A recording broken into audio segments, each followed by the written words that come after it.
अस्सलाम वालेकुम, कैसे हैं आप सब। होप सो खैरियत से होंगे। आप देख रहे हैं JSC। मैं हूं इंजीनियर मोहसिन जमाल। तो आप लोग सोच रहे होंगे कि हम किस तरह अपने घरों की बिजली उसके इस्तेमाल को कम कर सकते हैं। फिर उसके बाद हमारे जो गर्मियों में घरों का टेम्परेचर जो है ना वो हाई हो जाता है, हम किस तरह अपने घरों को ठंडा रख सकते हैं। फिर उसके बाद सर्दियों के दौरान हमारे जो घर हैं वो ठंडे हो जाते हैं, हमने उसका भी टेम्परेचर मेंटेन करना होता है। तो ये सब कुछ कैसे पॉसिबल है, इसके लिए आप लोगों ने सिर्फ 4 काम करने हैं। उन 4 काम की मदद से आप जो है ना वो अपनी बिजली को बचा सकते हैं। उसके बाद अपने घर का जो टेम्परेचर है गर्मियों के दौरान वो ठंडा रख सकते हैं। फिर उसके बाद सर्दियों के दौरान आप अपने रूम का, अपने घर का जो टेम्परेचर है उसे गर्म कर सकते हैं। तो आगे जाने से पहले आप लोगों से रिक्वेस्ट है कि अगर आपने चैनल को सब्सक्राइब नहीं किया तो चैनल को सब्सक्राइब करें, लाइक करें। अगर आपका कोई भी क्वेश्चन है तो आप कमेंट बॉक्स में क्वेश्चन पूछ सकते हैं। चलते हैं टॉपिक की तरफ। तो आज के टॉपिक का मैं आपको एक थोड़ा सा ओवरव्यू दे देता हूं कि ऐसे कौन से 4 काम हैं कि जिससे हम अपनी बिजली को बचा सकते हैं, हम अपने घर का जो टेम्परेचर है उसे हम किस तरह मेंटेन कर सकते हैं। स्पेशली गर्मियों के दौरान हमारे घरों का टेम्परेचर बहुत ज़्यादा हो जाता है, जिस वजह से हमारी जो इलेक्ट्रिसिटी के अखराजात हैं वो बहुत बढ़ जाते हैं। यानी कि हम एयर कंडीशन सिस्टम ने AC वगैरह लगाए होते हैं तो हमें कंटिन्यूसली 24 आवर्स के लिए वो चलाना पड़ते हैं। तो सबसे पहले हमने जो काम करना है वो हमने करना है कि जो हमारी वॉल्स होती हैं, वॉल्स के बेसिकली हमने थोड़ा डिज़ाइन चेंज करना है। फिर उसके बाद जो हमारी विंडो यूज़ करते हैं घरों के अंदर, जो खिड़कियां हमारी होती हैं, हमने उस खिड़कियों का थोड़ा डिज़ाइन चेंज करना है। फिर उसके बाद जो थर्ड वन है वो ये है कि जो हमारे छत है, जो हमारी रूफ़ होती है, हमने उस रूफ़ का जो डिज़ाइन उसमें थोड़ी सी चेंजेस करनी है। फिर उसके बाद जो लास्ट ये है कि हम जो पेंट वगैरह करते हैं, हमने कौन सा पेंट यूज़ करना है, किस पेंट की मदद से हम अपनी जो इलेक्ट्रिसिटी है उसे कम करें। उसके बाद जो रूम का टेम्परेचर है उसे हम मेंटेन करें। तो स्टेप बाय स्टेप आपके साथ मैं चीज़ें डिस्कस करता हूँ। तो सबसे पहले हम चलते हैं वॉल्स के ऊपर, यानी कि जो हमारी दीवारें हैं। अच्छा, जो हम नॉर्मली दीवारों के ऊपर उसका जो एक पैटर्न यूज़ करते हैं उसे हम अपनी इंजीनियरिंग ज़बान में कहते हैं स्ट्रेचर बॉन्ड्स। तो इस बॉन्ड में हम करते हैं कि इस बॉन्ड में हम ये करते हैं कि हमारा जो एक रदा जा रहा होता है, उसके बाद हम जब दूसरा रदा उसके ऊपर स्टार्ट करते हैं तो हमारी जो ईंट होती है, ईंट का जो मिड होता है, सेंटर होता है, उससे हम जो दूसरा रदा ना उसकी ईंट स्टार्ट करते हैं। इसी तरह हम जब तीसरे रदे पे जाते हैं वो भी उसके सेंटर से, यानी कि सेंटर टू सेंटर हम जो हमारी ईंटें होती है, हमारी जो ब्रिक्स होती है वो हम स्टार्ट करते हैं। बट जो आज मैं आपके साथ डिस्कस कर रहा हूँ, हमने यूज़ करना है रेड ट्रैप बॉन्ड। ये भी एक टेक्निकल टर्म है, रेड ट्रैप बॉन्ड। तो अब इस बॉन्ड में हमने करना क्या है कि हमने उसी तरह ये ब्रिक्स जिस तरह हम यूज़ करते हैं, दूसरी ब्रिक यूज़ करते हैं, इस तरह हमने ये ब्रिक्स यूज़ करनी है। बट इसमें ये है कि हमने 2 ब्रिक्स इस तरह पैरेलल यूज़ करनी है। फिर उसके बाद जो हमारी तीसरी ब्रिक होती है, हमने उसको परपेंडिकुलर यानी कि उनके ऊपर जो है ना वो लगाना होता है। फिर उसके बाद जो 2 ब्रिक्स उसके ऊपर लगा देनी है, नेक्स्ट वन फिर इस तरह परपेंडिकुलर। तो इस तरह चलते जाना, और उनके जो सेंटर में है वो हमने 2 से 3 इंच का जो गैप है वो हमने छोड़ देना है। तो जो हमारा बेसिकली गैप होगा, अब उस गैप का फंक्शन क्या होगा, उसका फ़ायदा क्या होगा कि जैसे ही हमारी जो हीट है बाहर से वो सोलर की जो रेडिएशन है, जो सूरज की शुआएँ हैं, जैसे दीवार के ऊपर रिफ्लेक्ट करती हैं, तो वो जो हीट है वो अंदर की तरफ ट्रांसफ़र नहीं होती। जब हीट हमारी अंदर ट्रांसफ़र नहीं होगी, इसका मतलब ये है कि हमने जो एयर कंडीशन सिस्टम है, हमारा जो AC है जो 24 आवर चल रहा है, वो हमने उस पर उतना इस्तेमाल नहीं करना। तो इनडायरेक्टली हम उसके क्या कर रहे हैं, इनडायरेक्टली हम अपनी एनर्जी, हम अपनी बिजली जो है ना वो भी साथ साथ सेव कर रहे होते हैं। अच्छा, उसके बाद जो सेकंड है वो हमारा होता है insulated concrete block. Insulated concrete block भी बेसिकली ये जो हमारी कंक्रीट होती है, कंक्रीट के एक ब्लॉक होते हैं जो कि अंदर से हॉलो होते हैं, अंदर से खाली होते हैं।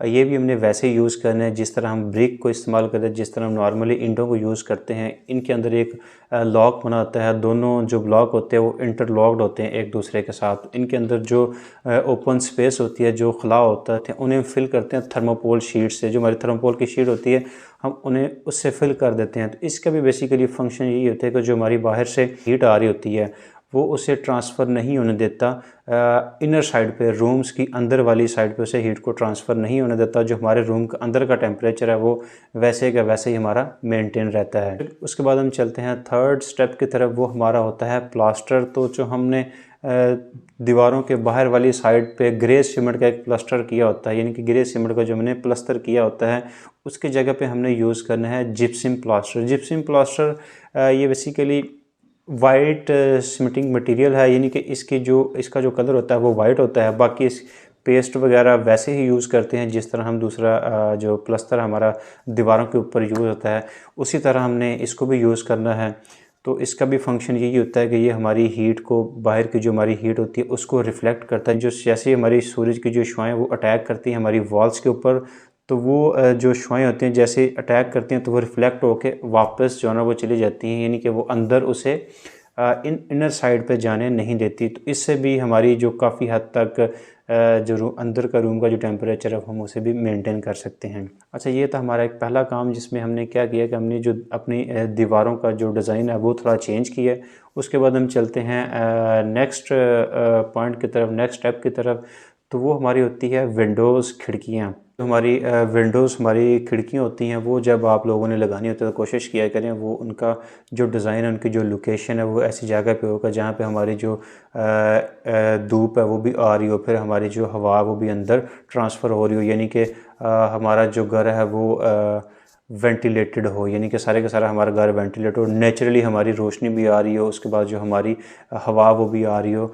अच्छा, इससे क्या होगा, एक तो ये है कि दिन के टाइम जो हमारी लाइट्स वगैरह होती हैं वो हम कम से कम इस्तेमाल करेंगे, क्योंकि हमारे जो सूरज की रोशनी है वो डायरेक्ट आ रही है, उसके ज़रिए हमें बाकी जो घर की लाइट्स उनकी ज़रूरत नहीं पड़ती। और सेकंड वन ये है कि हवा की वजह से जो हमारे रूम का टेम्परेचर उसे भी हम मेंटेन कर सकते हैं। उसके बाद हमने करना है क्या है कि जो हमारी विंडो के जो शीशे इस्तेमाल होते हैं नॉर्मली वो फ्लैट और मरकरी वगैरह के यूज़ किए जाते हैं, बट अभी हमने करना क्या है, इसकी इनिशियल कास्ट जो है ना ऑन स्पॉट कास्ट वो तो हमारी थोड़ी ज़्यादा होगी, बट ये है कि with the passage of time आप वो फील करेंगे कि हमारी जो कास्ट है वो विद इन 6 मंथ के अंदर उसकी पूरी हो जाती है। अच्छा, उसमें हमने यूज़ करना है डबल ग्लेज्ड लो ई ग्लास। ये टेक्निकली टर्म होती हैं, इसका मैं थोड़ा सा आपको बता देता हूँ कि होता किस तरह के। इसमें जो पैनल हैं वो दो यूज़ करते हैं, यानी कि इसमें दो जो ग्लास हैं, दो जो शीशे हमारे होते हैं एक खिड़की के अंदर वो हमने यूज़ करें, और जो सेंटर में हमारा पोर्शन होता है उसे हमने छोड़ देते हैं ओपन एयर के लिए, यानी कि जो हमारी हवा उसकी क्रॉसिंग के लिए छोड़ देते हैं। अब इसका बेसिकली फ़ंक्शन क्या है, जैसे हमारी जो सूरज की जो शुआएँ हैं, यानी कि सोलर रेडिएशन है, वो जैसे ही अटैक करती है हमारी विंडो के ऊपर, तो जो रेडिएशन, सोलर की जो रेडिएशंस होती हैं, जो शुआएँ होती हैं, वो उसे रिफ्लेक्ट कर देती हैं, यानी कि अंदर जाने नहीं देती, दूसरी साइड पे से ट्रांसफ़र नहीं होने देती, क्योंकि सेंटर में जो हमारा पोर्शन है वो हमारा पोर्शन बचता है एयर वाला, फिर उसके आगे दूसरा ग्लास स्टार्ट हो जाता है। तो इससे भी हम अपने जो रूम का टेम्परेचर है वो काफ़ी उससे कम कर सकते हैं। उसके बाद जो हमारा तीसरा काम है, जो हमारा थर्ड स्टेप है, वो होता है हमारा रूफ़ का, कि हमने कौन सा रूफ़ और कैसे डिज़ाइन करना है। तो सबसे पहले हम देखते हैं ग्रीन रूफ़। तो ग्रीन रूफ़ का जो कॉन्सेप्ट है वो पाकिस्तान में तो फ़िलहाल बहुत कम है, बट यूरोप की कंट्रीज़ में ये कॉन्सेप्ट बहुत ज़्यादा यूज़ किया जाता है। इसमें करना क्या होता है कि हमारी छतों के ऊपर छोटे छोटे पौधे होते हैं, छोटे छोटे प्लांट्स होते हैं, वेजिटेशंस वगैरह वो लगा दी जाती है।